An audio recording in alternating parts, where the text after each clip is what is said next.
All right, just got in the mail today. If you guys can see it, we got an actual spinner, and this actually spins for if you want to demo something, if you want to display things.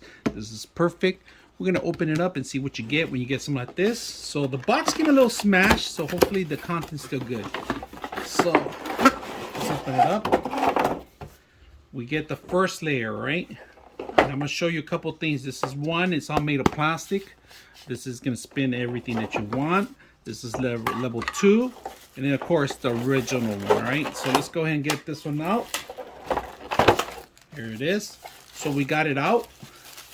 They give you instructions, 3 in 1, 3 different ones in one. All right, that's what it says. So this is the original one.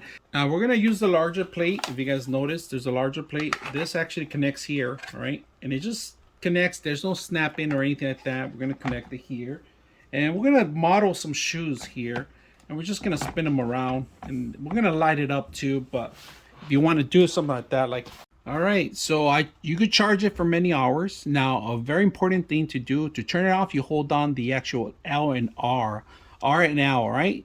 So let's go ahead and turn it on. Right now, it's going to spin one direction, all right? That's to the right, and then to the left, of course. And then speeds, you could change it. You could change the speed dramatically. Right now, see how we're going a little slow? Keep hitting it, and it goes faster.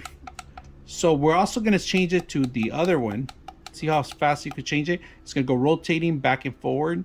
On this one, this is rotating forward and back. But this one actually changes speeds. And then left to right, this completely goes all around 360. And then the opposite way too. Now when it's charging, it's going to light up in here. But right now, we're going to turn it off. You just hold on the button. And just wait until it holds. And that's it. It turns off. Very simple to use. I like this. You could take it on the go. Transferring, taking this off and replacing it. It's perfect. If you're going to 3D scan, this is a great way to do it. A lot of people prefer the white one instead of black one, but if you want your products to extend, this is a perfect way to. All right, so here we have it. We plugged it in right now, and we could spin it and spin it this way. Very simple. But like I said, if you want to join different directions, I'm going to do the other way. So let me see if I can find the button here. So when you do this, it goes back and forward, different locations, different areas. But if you don't like it, you can always move the subject or a product different directions. Very simple. I like the tray. I hope you guys enjoy the video.